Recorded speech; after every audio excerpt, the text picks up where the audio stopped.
Walking with Dinosaurs. Yeah, we already did that, let's move on. Walking with Dinosaurs, regarded as one of the most influential, if not the most influential dinosaur documentary series of all times, and many documentaries made today owes a lot to it. It first premiered on October 4th, 1999 on BBC One and ran for 6 episodes, ending on November 8th, 1999. And depending on which version you're watching, it was narrated by either Kenneth Branagh, The female Coelophysis has survived the drought, along with many of her kind, or Avery Brooks. For a brief moment in time, reptiles ruled and dinosaurs walked the earth. It was such a massive success, it paved the way to other sequels and spin-offs with the series, Walking with Beasts, Walking with Cavemen, and Walking with Monsters, in addition to a live show and the Big Al spin-off, Chased by Dinosaurs and Sea Monsters. Now some of you might be wondering why this one is so special. Dinosaur documentaries existed before and still made today, right? True, but in order to understand this, we need to go back and look at how things were before Walking with Dinosaurs. Dinosaur documentaries in the past were pretty basic. The presentation usually would involve a narrator or a host who either gives a general introduction about dinosaurs or a certain topic or theme for the episode. They'd then conduct interviews with other figures like paleontologists, professors, museum curators, or artists. The most recurring locations are dig sites or museums, usually showcasing dinosaur fossils or statues in a dark, foreboding atmosphere, and in between they'd show clips of dinosaurs made for the program, ranging from animation, stop motion, puppets, or in other cases public domain movies. Walking with Dinosaurs was the first one, as far as my knowledge, to present it like a real nature documentary. No talking with scientists, no digging sites or museums, just showing the dinosaurs in their natural habitat like they were real animals in front of the camera. With a mixture of animatronics and CGI and real-world locations, this gave us one of the most realistic depictions of dinosaurs on the small screen. This would inspire other documentaries such as When Dinosaurs Roamed America, Dinosaur Revolution, and Planet Dinosaur. Though these would go for a more cinematic approach and going for the cool factor instead of making a real documentary presentation. Also, their effects weren't as great. Though we could all agree that none of them was badly managed than the disaster that was Walking with Dinosaurs, the 3D movie. Produced by BBC Earth with association of Reliance Entertainment, IM Global, Evergreen Films, and Animal Logic, 2013's Walking with Dinosaurs, the 3D movie, should be an example of the danger of going too safe with movies and compromising its artistic vision by appealing to the lowest common denominator thanks to executive meddling. And in this case, we have 20th Century Fox executives to blame for this disaster. What could have been a brand new landmark in dinosaur film industry, especially with Jurassic World coming a few months later, became a huge laughingstock and a farce, staining the brand of the biggest dinosaur media ever. Despite gaining $126.5 million at the box office over a budget of $80 million, it was a financial disappointment due to production budget and marketing costs. Oh gee, another movie ruined by wasting money on marketing than the making of the movie? Not going to be the last time. The first trailer was very promising. Not only we were excited to see the Walking with Dinosaurs brand getting a resurgence, but to get a new dinosaur movie on the big screen that wasn't a cheap action movie. And unlike Disney's cartoony looking movie, this movie is going to present them realistically with the best looking CGI we ever saw. An epic journey will begin. And then the second trailer hits, and we're introduced to this. In a time of wonder, live the most amazing creatures ever to walk the earth. Like me. Wait, that's not me. That's me, down here. The difference is astonishing between the first and second trailers. The first played it like an epic movie that takes itself seriously with just a narration and fitting soundtrack. All of this was lost when we were introduced to voiceovers and terrible music. Directors Neil Nightingale and Barry Cook did not plan to have the dinosaurs talk. They wanted it to be able to stand alone as a virtual silent movie. In a standard movie drama, people communicate a lot non-verbally, and a lot of it is with facial expression. Dinosaurs didn't have those muscles, best we can tell, so we couldn't do that. But the big suits of 20th Century Fox demanded for voices so the children and audience could connect to the characters. And this was what ultimately killed the movie. Instead of trusting the creative team and their vision, They went for pandering to the kids because adults don't watch dinosaur movies or something.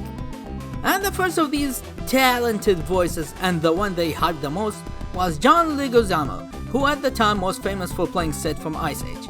Justin Long, the voice of Alvin, making it another character they tried to bank on. Taya Sarkar, who later would voice Sabine in Star Wars Rebels, and Skylar Stone from Laugh Factory. None of these comedians were able to salvage this mess. You also have Carl Urban of all people here, Charlie Rowe and Angourie Rice as the human family. Oh yes, there are human characters here, but thankfully they're only here to introduce and end the movie. Man, imagine the budget they could have saved by not hiring these actors. And some people ask how the studio went for sale. And you know, even if these voiceovers were decided earlier, the script is still crap. I don't think you should even call it a script either, because it's less dialogue and more like voice actors riffing on the movie as it goes on without giving a script to use. That's how we got stupid lines like, Whoa, hold on. I'm the one telling the story. I'm sorry, I can't take him seriously with those tiny little baby hands. I mean, look at him, he's so cute. Okay, I'm sorry. Whatever happens, we have to remain calm. Remember, they can smell fear. Juniper, you okay? I think I just stepped in some fear. An army marches on his stomach, you know. You mess with the wrong herd, lizard boy. You're about to get served. and as many people have pointed out, this decision was last minute, as clearly shown by the supposed dialogue not matching the character's mouths, and it was too late to fix that. As a reminder, this was one of the things Dinosaur did not want to do. 13 years later, and somebody made the mistake they avoided with that one. I guess I should talk about the movie itself.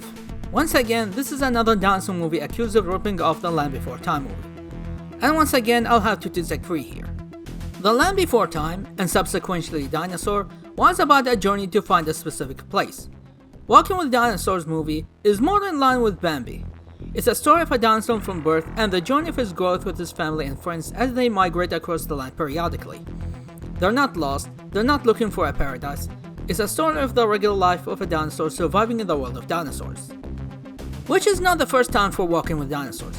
Episode 2 of the series, Time of the Titans, was pretty much this movie on a smaller scale. Juvenile dinosaurs hatching from their eggs, and they survive their world until they reach adulthood. In this case, we have Patchy the Pachyrhinosaurus, such a clever name, his big brother Scowler, and his friends Juniper and Alex the Alexornis. Patchy is the little brother who is bullied by his big brother. Their father dies protecting them from the villain of the movie, the Gorgosaurus. Scowler becomes the new head honcho of the herd after defeating the previous leader, gets his new status over his head, but later apologizes to his brother after saving him from the Gorgons, and Patchy becomes the new leader of the Pachyrhinosaurus. That's the basic summary of the movie. Even when you count the crabby dialogue, there's not much that could be said here. The TV series did this thing when the single episode circulates around multiple characters, so it's not just the main dinosaur they focus on, and it gives an idea on the varied lifestyles of these species in the same environment. The movie focuses too much on the Pachyrhinosaurus and gives little to no attention to the other species we see in the movie. It's even worse with the dialogue-heavy version because it introduces everyone else to non-characters. The TV series was for all ages. It took its subject seriously with heart and respected their audience by prioritizing knowledge, storytelling, and not sugarcoating their content. The first episode had 2 animals eating their children to survive. This movie, on the other hand, is clearly aimed at children. Little children. Remember all these exciting chasing scenes or predators killing their prey in bloody manner? Not happening here, because it's not kid-friendly. When I went to see this movie, the theater I went to placed it in the children's section. The place was packed with children, and they were annoying as hell. It was one of the worst movie experiences I had until Into the Spider-Verse, where I had 2 annoying dudes laughing at everything they see next to my seat. They brought not 1, but 2 actors associated with children movies. The movie pauses at random to profile everything that shows on the screen. They even had lousy songs at random. Someday I fell in love and you took all of my heart. And once again, the dialogue. The only praise anyone could give the circus is the CGI. I kid you not. As much as I love Jurassic Park, I have to be honest and say this movie had the best CGI dinosaurs I've ever seen in a movie in my entire life, and still holds up after 7 years of its release. The texture, the muscle animation, the feathers, the light reflection, it's all excellent, which makes it even more tragic that it got wasted here. The choice of the dinosaurs here also feels deliberate, since both the Pachyrhinosaurs and the Gorgosaurs had these ridges above their eyes, and depending on the angle, they can show various ranges of motions just by the way they tilt their heads. So even without any dialogue, the viewer can still tell how the characters feels like without getting too anthropomorphized. In my life as a movie fan, few movies made me legitimately angry. This was one of those rare times. A movie that had so much potential and uses a very respected brand being reduced to something even Disney thought was a dumb choice. I repeat, Disney treated their movie with a bigger respect than what Fox did with theirs. On the bright side, there is a way to get to see the movie in its intended vision, but not really the original version. In the 3D Blu-ray release, a special cut was included called the Cretaceous Cut, that allows you to have the entire movie minus the dialogue and the opening and ending. It's not the original version though, because it still retains the profile poses, fourth wall moments, and the songs that were added in the final cut, but at least it's an available option. There was another edition made, but sadly you can't watch it. It's called Walking with Dinosaurs Prehistoric Planet 3D, or alternatively, just Dinosaurs Prehistoric Planet 3D. A 45-minute version of the movie narrated by Benedict Cumberbatch, released in 2014, and the only way to watch it is by visiting 3D theaters in the United States. There are no home releases of this version to buy or watch online. Ironically, by removing the walking with part of the title, it just shows how far this movie is removed from the original TV series. At the end, it was reduced to a shallow knockoff, not to be taken seriously. And it's all because the big suits were too afraid to take a risk and choose to walk the safe route. And it was one of the worst decisions ever made in film history. But I can still give you my suggestions if you want a similar story to this movie, but presented better. You can either watch Walking with Dinosaurs episode Time of the Titans, or the 2011 TV movie March of the Dinosaurs. It may not have the best effects, but it's closer to the spirit of Walking with Dinosaurs better than the movie.